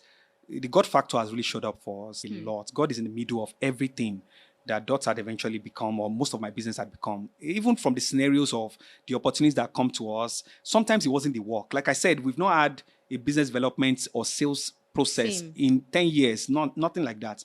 And we've thrived as a business. We've done way better than a lot of business in our space that is 20 years, 15 years. So I really wanted to, if I had the slang, I can't remember it right now, but Nigerian slang to describe that would if it comes to mind. To mind. So what's one mistake you learned the most from in your career? It's not like you have to have had a mistake. Yeah. I'm trying to... So it's okay if you don't have one. I usually don't count it as mistakes. And maybe that's why I'm not able to remember. I don't count the things as mistake. It's just part of the process. Because we've lost quite a bit of clients as well. Like that we're really looking forward to. We put in all the work. It didn't turn out, we didn't win them. So maybe when you review the process, you're like, oh, maybe we did some mistakes here. Or that would be for the client side. But in terms of business itself, I honestly think it's been amazing. It's been an amazing journey for me as an entrepreneur. What's the best professional advice you've received? Relationships. Taking relationships seriously. Like I said, it happens with some people. There's someone so talented in music. I've known him since university. Bola is so talented. Like, he can stand beside anybody. But I've known since when I was in school, that would be almost 15, a long time ago, 15 years or more ago. But it's still not blown. So when I'm using that as a scenario, what that explains is that you can have value in your hand. You can have this access because God will not come down to help anyone. He would send people. A door has to be opened. Somebody has to be in a room that will speak about you. And I have countless experience or scenario in how things have happened for me. And it was basically someone speaking for me or referring me, saying, you want this thing to be excellently done. His team will do excellently well. So for me, he explained the idea of relationships properly. And that's one of the biggest advice about taking relationships more importantly. And that for me is something I had to be intentional about because I'm an introverted person. So when you are introverted, it's difficult for you to keep relationships, follow up on people because it's not a natural thing. Once I see someone on Instagram, I feel like they're okay, I'm good. I don't necessarily call or chat but in the concept or the art of relationships, you have to be intentional because how you make people feel is what will also you'll get the result back from them on that. So I think that in business and in personal life, taking relationship more importantly is one major advice that would help anyone. Finish this sentence. In Nigeria, if you don't dash, you won't survive. If you don't have connections. If you don't have connections and if you don't have coconut head, I Yes. love these If you don't have answers. coconut head, You you're not have to going to. have coconut. I think I agree with that coconut head. 101%. When we were coming up for the theme for our 10th year, it was going to be something around madness. As a matter of fact, there's an inspiring tagline I saw from Insight Communication. I've mentioned Insight so much. Insight is like It's like a mentor it's a brand. mentor brand. What they've done over 40 years. Hmm. Their tagline was, see what foolishness became. That's what the 40 Oh, years that's celebration was. beautiful. That's powerful because somebody went from being working somewhere and deciding that I can do this, and he left a top paying job to go and start Insight. And 40 years down the line, Insight is seen as the godfather of advertising. Like, it's crazy. So in Nigeria, because the competition is crazy, 200 million plus. If you think of an idea right now, there are probably so many people that have thought about it. There's nothing Amen. new. You can say that again. So you need to have coconut head to go at it without any obstruction. Like, just go at it. Keep putting your head in. Yeah. Keep going. Yeah. You're only you. People might see you as a mad person, but by the time they see the results, and look at Burna Boy. Look, there's so many case studies of Nigerians. Of coconut head. You would, I'm telling you, and that's what has gotten them to where they are. Right. No matter what was coming against them, they are still like, yeah. Okay. Before we go, you mentioned something about working with your wife. I think Yes. we should talk about that a bit Yes. because having partners working in Nigeria is a completely different ball game entirely. I have a book to write on that. Partnerships. So, yes, My God. it's a pain point for a lot of founders, a lot of entrepreneurs. Let's not even talk about partnership, Yes. collaborations, the headache you go through with that. Now, when you speak of partnership, to now be partners with your spouse on a business is a completely different area. So my question to you is, because there are a lot of school of thought that'll be like, don't ever do anything Yes. with your spouse or oh my whatnot. God. No, oh my God. How would you describe, and you have other Yes. businesses to compare. Yeah. There are businesses where you're not co-founders Yeah. and you have one that you're co-founders Yes. on. How would you describe that experience? I think this answer will be relative to everyone. It will be different Right. for everyone. For Right. me, getting into the business ecosystem, I think partnership is meant to fast track your results. That's what people look for when they go for partnerships. Most people can do things alone. One of the reasons why people go into partnership is to fast track results. Right. If I'm able to do 10 things, having someone that is equally as effective as I am, joining me to do those 10 things is no brainer. I'm going to achieve faster results. So this has been my belief about partnership. But I've never done partnership before until my wife, right? Because I've just learning from people's experiences, seeing how it turned out, seeing it's just not being a good site about partnerships, how there's betrayal, how one person is effective, one person is not effective, how there's just so much around it like that. Even as much as having a vision and the other person is not as not aligned. seeing it. Yeah. So it can set you back. It can, for everything I've done, every other thing I've done, it's always solely, which I don't think is the best way. Again, when you get to a crossroad and you decide to go right instead of left, you never will know what would happen on the left. Maybe even how well we're doing, if we're a partner, maybe we're doing better, or maybe we would even be doing 20% of what we're doing right now. For me, this is my belief on partnership. And that's informed how I'd gone about my business. It's about not really being interested in partnership just because it's a bit scary. Once you get into it... It's like you're married. Exactly. Luckily for me, I know I'm married, right? It's been a blessing. Marriage has been a blessing to me as a person and on my businesses because being able to have a bright mind that you bounce, again, like what I said, association. If you need to take association right, then you better know that your partner is the first association that must be gotten right. If you bounce that thing off the person, for me, it's been a blessing. I've been married. This is my 5th year. Congrats. Thank you so much. Just like yesterday, I'm telling you, the result that's come out of that, of just the inputs from her on even other business or even our own business. She runs a back production company called the Indigene. That support and input and is, I can't explain. Just a different perspective that gives you another view. Yes, I can't explain it. It propels you further so much. And so I feel like we align on our thoughts so much. We, like, if I'm saying something, she can finish the thoughts. Like we're so connected. And so it was no brainer and it wasn't something we planned. We just wanted to take our finance more seriously, invest and all that. And we're just thinking of, what else are we going to do? How do we go about? And we decided to start it as a vehicle, as a company, right? And the whole idea of the flipping, she's interested in that because what she does is also creation. Yes. She creates bags. She's interested in building things and all those kind of things. So the first thing was even our second bakery the second branch in Yaba, right? She did the whole modeling.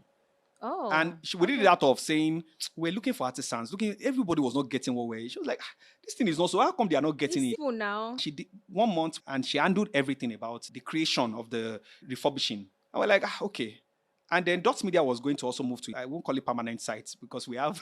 No, it's not permanent yet, but it's a solid site. Yes. Congrats on that, Thank by you the way. So much. Yes, it's a beautiful journey. And we also spoke with an interior designer, and the interior designer was telling us that when they create the concept of what the office will look like, they own the rights to the design. Meaning that when you're going to post about the office, you must give credit. I'm like, after I've given you my money. After we pay. And guess what? The whole idea of how the office should look, I literally drew it on a paper. So it's your design on paper. But once they move it to the previous them. So I had a problem with that. Even though they were like, after a while, they were ready to shift. But that kind of just gave me an inkling as well of, we are a creative agency. Why don't we do our thing ourselves? So beyond we created the whole design ourselves internally, turned it into the 3D and everything. And my wife executed it from Forge and Flip. When you get into our office, you'll be blown away with the execution. So amazing. That's where the collaboration started from first. And then we eventually was able to now make it a full company. And then we're able to, and the way they say two heads actually is better than one is clear on the partnerships that we do. So for me, I think it's different for everybody. I think a lot of people face challenges with partnering, going into a partnership with their partners or spouse because of a lot of factors. It might also be one of them not being transparent enough. You know how a lot of things also springs from upbringing. What people have experienced in their family as well sometimes comes out in how they're engaging their partner. But I think once you have a solid LD relationship, the results you can get from starting anything or creating anything with your partner is huge. Thank you for that. The reason I asked, it was very important for me to get that because one of the questions that we get asked. So I also work with my partner, right? Model relationship that we love. Business partner for over 10 years now. Amazing. And one of the few questions that we always get asked is, how are you guys doing this? Yeah. Like how? Yeah. We've had a few people come and, I also do stuff with my wife. I'm having this, how do I go about? As if people are looking for mentorship or looking for a pathway within that space. Now, there's also the other flip side where you find some people who feel a little bit threatened by that. So maybe because we've been married for much longer. We've been married, I think we'll be 16 years this year. Amazing, my God. We're so used to each other that when it's work, we're working. Yes. So we could have a meeting with you now and we come meet you as partners and as business people. Then if there was a third party, you just hear, me, by the way, they are married, though. And we're like, that's not what the conversation is about. So at some point, we felt that people needed to also know that upfront. But in some other cases, once they know that you are married, it also becomes a problem. I know that there are lots of people struggling with some sort of partnerships out there, whether it's partnerships with friends, with siblings, or even with your spouse. I just wanted to hear it from another perspective with what you're doing. And I really appreciate how you've shed some light to it. I don't think I would have done it any other way. We complement each other. Because I was going to ask now that, just from learning as well, what do you think makes it work? Because I agree with you about the idea of a lot of people need mentorship because people are also starting to realize that partnership is important. Right. If partnership is important and you want to do it with another human being apart from yourself, the number one person that it will be most effective with will be someone you are living with, your partner. And if you're able to get that right, it will be easy. So that means a lot more people would be interested in learning how that works actually. And I feel like this question, even before I got married, that I also asked myself, especially because your own model is working from the same office. For myself and my partner, we kind of you do different things. Different things. I don't get involved in, I don't have the skill at all to manage artisans. My wife knows how to talk to a bricklayer. And she does bags. She works with artisans every day. Exactly. She has the skill to communicate properly with them and manage them and one thing we share is the excellent thing. So if I walk into a room and there's an error that needs to be fixed or is not done well, If my wife walks into, she will She'll see see the same that thing. exact thing. Same thing. I don't know how, I've not experienced it. I don't know how it will feel if we're working from the same office.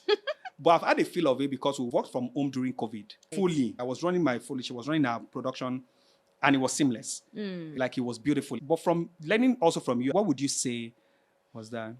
So I think what has made that almost like a walk in the park is, first of all, we are friends.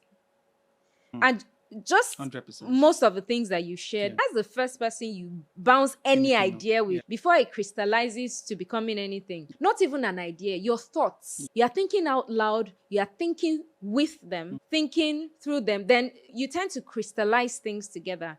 You bounce stuff, you see other perspectives. Yes. Even as simple as, see, this person said this thing to me, I'm replying and I need a second opinion. I said, come look at this. What do you think? I think you should just add or remove this. It's such an invaluable thing. So sharing that much friendship bond made it easy to be able to say, okay, we're working from the same place and all that. Now, that also has its cons because the ability to separate your personal lives or your personal love relationship from business sometimes, it takes a lot of conscious work. It actually takes a lot of work that I think it takes time to outgrow certain things because there are times that you are upset about something that is not related to work. But you have to. At work, I don't want to talk to you. But you are Right? Now, we have to do work and we have to talk. management. So if it has taught me anything, it's taught me to discipline my emotions,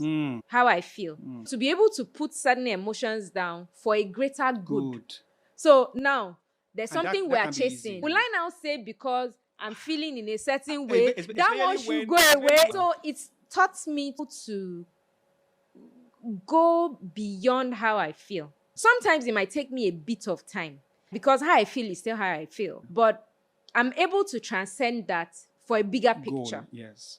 That makes sense. I think beyond that, that's really the major thing. Being able to keep, okay, this is my lover. Then this is my business partner. And there are times that one party can be, or you could be working on a project where it's one person's strength, the other person is weak at it. Then somebody is carrying most of the burden. Or you could be working at a time where somebody is not as motivated. Just those fears that you share, you know, and being able to know that you have support or help to get out of that. You nailed it when you said, there are just certain things you need to get right and find a way to keep that relationship healthy. Then you can overcome. Because once you guys are aligned, this is what we're all chasing. We can come and talk about our issues later, but that's the goal. Yes. I totally agree with you, especially on the friendship part. I agree solely about the fact that you must be friends. And what I would say is that from the get-go, try to be transparent enough and to build a partnership beyond business. If you already see yourself as partners, one thing I hear a lot of my friends or people generally ask me is, oh, you really go out with your wife? Like, you travel with... The thing is always surprising to me. Like, there is a comment. Or because I'm like... Tiwa, you are getting... Like, you see Yinka somewhere, you'll be like, where is Bola? Any random person. Like, it's hard to see one person and not see the other person. And it's almost, oh, you guys come as a package deal. And that sometimes is a problem for business. Sometimes it's a problem for that. But I don't, for me, I feel like I focus on, because everything has advantages and disadvantages. So you need to just know, is this most advantageous for you? Yes. Which is what I've seen, like from the get-go before I got married. And this is something I was able to learn from my sisters who are married to amazing men. They've been role models in marriage. About just being, I can't tell you how much benefits my wife been understanding everything that work is about or my personal life is about. It helps it, like, as small as I was going to purchase something, an huge amount, and I'd spoken to them severally about, oh, can you reduce more money? They had got it to the list. But as my typical self, before I do, I would just tell my wife, oh, this is where we had already decided on that. But before I make the final decision, I was going to take her there for us to see it together. Do you know when we got there? I didn't know that something like this would happen, or it was just the normal thing that, she just got there and spoke Hausa. Bola, they removed almost 7 million naira from this thing just because she spoke Hausa. I'm telling you, she spoke Hausa. The person was like my sister. They were mentioning place in Kano. Oh, this is where we are.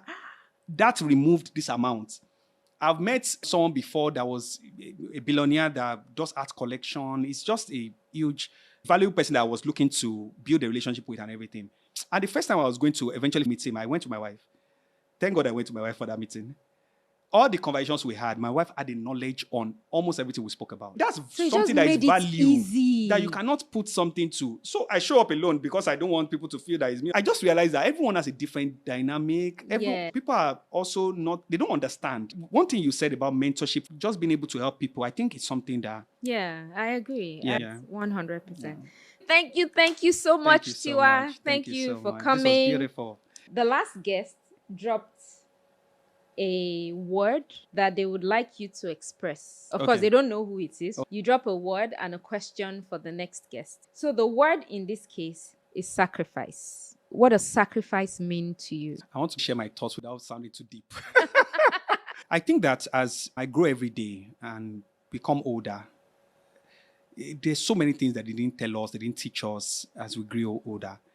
So many things you run into, you just find out that, man, how do I deal with this? You are probably angry about some things. If you don't sit down properly and be selfless, you would most likely be angry about it. Because every day as you grow, you are going to face more challenges. Like it comes with adulthood. It comes with. So for me, the way I'm thinking about the sacrifice is for you to build yourself to a stage where you are able to not hold in too much anger or too much resentment or too much whatever is making you feel not good about what someone has done or how you wanted the project to go. You have to, because your mental state is important. If you are not able to make a sacrifice of building a structure for yourself to say, when things like this happen, this is how I'm going to approach it. So you are sacrificing that for a more healthy state of mind, for a more healthy set of relationships you can build with someone. Putting effort into something, and at the end of the day, you realize this thing did not go the way I wanted it, and it has an effect on you, right? That sacrifice is not the typical sacrifice that people think of, but it's a sacrifice. It's something you need to call sacrifice for yourself. To say, I would sacrifice my emotions to make sure that, and you mentioned even something like that, for the greater good, or for you get just being able to say, because if you, let's say for example, you have a manager and you were having an expectation, this is how the person should go, and it didn't go that way. It would take you sacrificing something in you to make sure you take it out of it and to really look at it and say, I hope that I'm able to explain that as well. So if I get it right, once you've set a goal for yourself and you've decided within yourself that you have this thing goal I want to achieve on your journey there. Yes. Because it will not be a free ride, you will need to let certain things go in order for you to achieve it. That's powerful. So the question here is, if you had an opportunity for a do-over. For a do-over. What will you do differently? For a do-over. On this business journey. What would I do over? I'm thinking, is there something I'll really do over? But there must be, because it's not perfect. No, but God is important in the middle of everything, and that's been important to us. Having a USP, funny how I can't think of any. Maybe there's nothing you would do over. I really think that we've been able to. What will I do? Because I really want to answer it for myself. Yeah. Just to really look at it, reflect on would it. Would I do something over? differently? Would I do anything in business space? I honestly don't think so. I think I was able to. Yeah, I think I was able to. I'm impressed with the decisions I've made in life. I really think I have. You are inspired by your... Maybe what I would do differently. Because of the way the world functions, I'll be out more globally.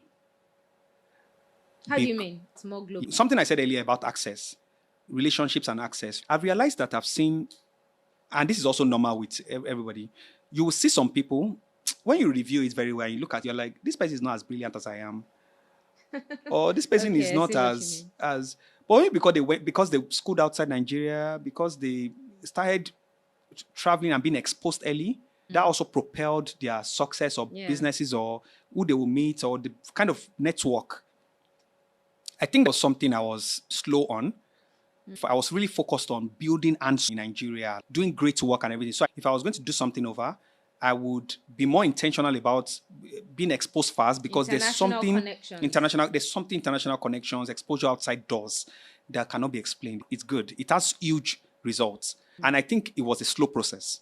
And that happens from you thinking that there's a limitation one way or the other. There are people that were also young and on that level as well, and they were applying for different things that was getting them into the States, getting them into, right? And it also propelled them. So for me, looking at my journey and what I've achieved, I think that would have propelled me even further.